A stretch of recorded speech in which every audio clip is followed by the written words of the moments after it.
Carol Landis. Carol Landis was born Frances Lillian Mary Ridsty in 1919 in Wisconsin. By the early 1940s, she had become a recognizable star through 1 Million BC and dozens of studio films. She also gained enormous popularity with American soldiers during World War II, performing on USO tours across Europe and the South Pacific. Despite her early success, by the late 1940s, her career had slowed. On July 4, 1948, Landis spent the evening with actor Rex Harrison, with whom she had been romantically linked. The following morning in July, her maid entered her Brentwood home and discovered Landis unresponsive on the floor. She was only 30 years old. The Los Angeles County coroner determined her death was caused by an intentional overdose of Seconal, a strong barbiturate commonly prescribed at the time. Death notes were found in her home, including one addressed to Mother. He was questioned but never considered a suspect, and he later testified at the inquest. The coroner's jury officially ruled her death as self-inflicted. Although rumors and speculation circulated in Hollywood gossip columns, the facts remain consistent. Landis died from a self-administered overdose of prescription barbiturates. She was buried at Forest Lawn Memorial Park in Glendale, California. Dorothy Dandridge. Dorothy Dandridge was born in Cleveland in 1922 and rose from nightclub stages to Hollywood stardom. In 1954, she became the first African-American woman nominated for an Academy Award for Best Actress, recognized for her electrifying role in Carmen Jones. Despite the breakthrough, opportunities remained limited, and by the early 1960s, her career had stalled. She faced mounting financial troubles, a failed marriage, and the challenge of raising a daughter who required lifelong care. In September of 1965, Dandridge was scheduled to visit a hospital to have a cast fitted after fracturing a small bone in her foot during a fall. On the morning of September 7th, she phoned her manager, Earl Mills, to postpone the appointment. That evening, when he was unable to reach her, Mills went to her apartment on Fountain Avenue in Hollywood. Breaking in, he found Dandridge lifeless in her bedroom. She was 42 years old. The Los Angeles Pathology Institute detected an overdose of the antidepressant imipramine in her system, suggesting she had ingested a significant amount before her death. However, the Los Angeles County Coroner's Office listed the official cause as a fat embolism resulting from the recent foot fracture.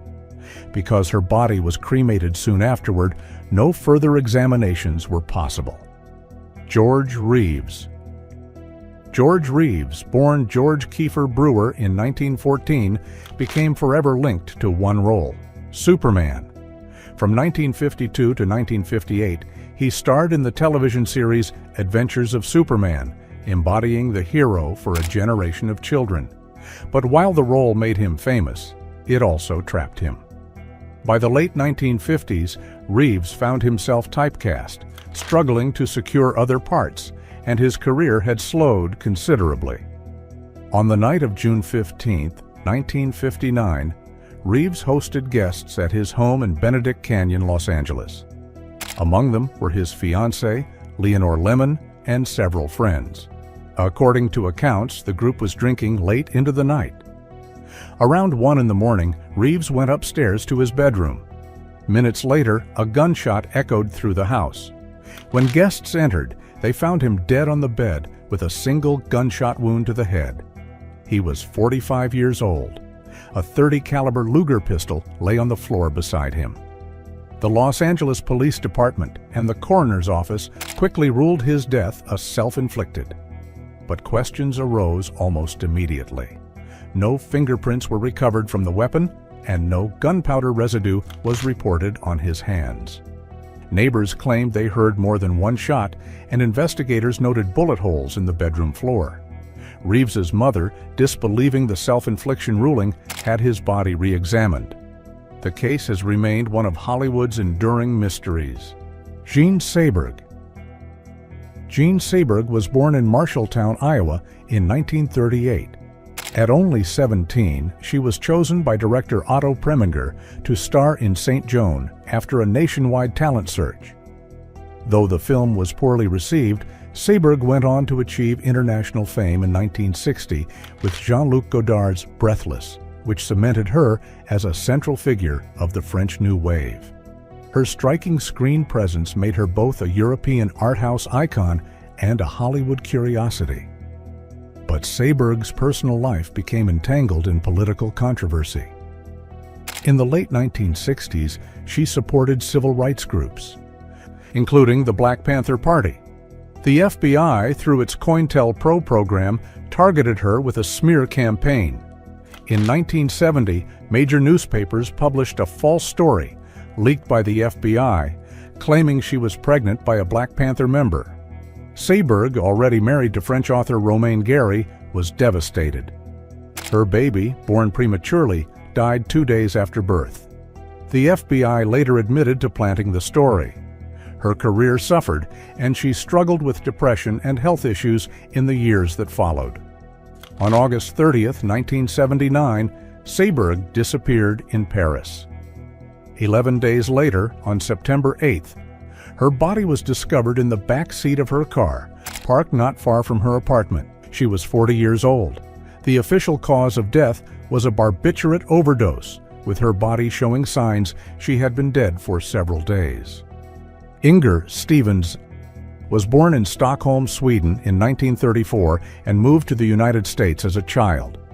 By the mid-1950s, she was working steadily in television, soon transitioning into films. Her breakthrough came with Man on Fire, 1957, followed by major roles opposite stars such as Clint Eastwood in Hang 'em High and Walter Matthau in A Guide for the Married Man. She became best known to television audiences as the governess in the popular sitcom The Farmer's Daughter, which ran from 1963 to 1966. Despite her success, Stevens struggled privately. Friends later described her as lonely, with a history of fragile relationships. On April 30th, 1970, Stevens was at her Hollywood Hills home. According to reports, she spoke briefly with a friend on the phone that morning, sounding distressed. Soon after, her hairdresser, who had arrived for an appointment, found her collapsed on the kitchen floor. She was rushed to Hollywood Presbyterian Hospital, but was pronounced dead on arrival. She was 35 years old. The Los Angeles County coroner determined that her death was caused by acute barbiturate poisoning. The ruling was self-infliction. No signs of foul play were found. Frances Farmer. Frances Farmer was born in Seattle in 1913. Brilliant, outspoken, and strikingly beautiful, she won a writing contest in high school with an essay. In the mid-1930s, she arrived in Hollywood under contract with Paramount. Early roles in Rhythm on the Range and Come and Get It revealed her potential, but Farmer often resisted the studio system, rejecting the publicity campaigns and lifestyle expected of starlets. By the late 1930s, her career was faltering, and her personal struggles intensified. Arrests for disorderly conduct and conflicts with studio executives were widely reported in the press. In 1942, she was taken into custody in Santa Monica after a drunken driving charge and a courtroom outburst. Soon afterward, her mother declared her mentally ill, and Farmer was institutionalized at Western State Hospital in Washington. She spent nearly 5 years under psychiatric care, receiving a variety of treatments that included medication, electroconvulsive therapy, and extended confinement, though later rumors claimed she underwent a lobotomy. Released in the mid-1940s, she attempted to restart her career, but never regained her former stature. In the early 1970s, Farmer resurfaced as a local television host in Indianapolis. William Holden, born William Franklin Beadle Jr. in Illinois in 1918, became one of Hollywood's most bankable stars during the 1950s and 60s. He rose to fame with Golden Boy in 1939 and cemented his place as a leading man in Sunset Boulevard in 1950. He went on to win the Academy Award for Best Actor for Stalag 17 in 1953 and starred in enduring classics such as Sabrina, The Bridge on the River Kwai, and The Wild Bunch. Known for his rugged charm, Holden seemed to embody Hollywood masculinity at its peak. But off-screen, Holden struggled with heavy drinking, which worsened as he aged. Though he continued to work, including a celebrated role in Network in 1976, his personal life became increasingly solitary. He never remarried after divorcing actress Brenda Marshall in 1971, and friends later recalled concern over his health and alcohol use. On November 12, 1981, Holden was alone in his Santa Monica apartment when he apparently slipped on a rug or table, fell, and struck his head on a bedside table. The coroner determined he bled to death from the injury. His body was discovered several days later, on November 16th, after a building manager entered the apartment. He was 63 years old. The official report made clear that alcohol was a factor. Holden had a high blood alcohol level, and his death was ruled an accident. Susan Peters. Susan Peters was born Suzanne Carnahan in Spokane, Washington in 1921. She signed with Warner Brothers in the late 1930s and moved to MGM in the early 1940s, where her career quickly advanced. Peters earned an Academy Award nomination for Best Supporting Actress for Random Harvest in 1942, establishing herself as one of the studio's most promising young talents. Her life changed dramatically in January 1945. While on a New Year's Day hunting trip with her husband, actor Richard Quine, Peters was accidentally shot when a rifle discharged. The bullet lodged in her spine, leaving her permanently paralyzed from the waist down. She was 23 years old. Despite the severity of the injury, Peters attempted to continue her career. MGM provided her with a specially adapted role in The Sign of the Ram in 1948, where she played a wheelchair-bound character. The film, however, was not a success, and MGM released her from her contract soon afterward. Offers dwindled, and Peters lived quietly, focusing on teaching acting and adopting a son. In January 1952, Susan Peters died in Visalia, California, at the age of 31. The official cause of death was listed as kidney failure and pneumonia, complications made worse by years of limited mobility and declining health. Friends noted she had grown increasingly frail and had lost significant weight in her final months. Albert Decker.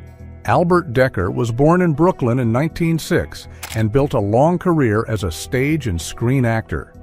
He appeared in dozens of films, often as a villain or authority figure, with notable performances in Dr. Cyclops in 1940, Kiss Me Deadly in 1955, and The Wild Bunch in 1969. Outside of Hollywood, he was active in politics, serving one term in the California State Assembly in the 1940s as a Democrat. On May 5, 1968, Decker's girlfriend, Geraldine Saunders, entered his Hollywood apartment after not hearing from him for several days. She discovered him dead in his bathroom under highly unusual circumstances. He was 62 years old. The Los Angeles County coroner determined that Decker had died of asphyxiation.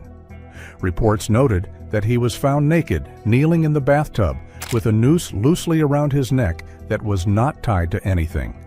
His body bore writing in lipstick and other bindings, leading investigators to conclude that he had been engaging in autoerotic practices. There was no evidence of forced entry, robbery, or foul play. The coroner's office listed his death as self-inflicted. Colleagues in Hollywood expressed shock, as Decker had recently completed work on The Wild Bunch and was considered to be in good health. Albert Decker's death remains one of the strangest in Hollywood history.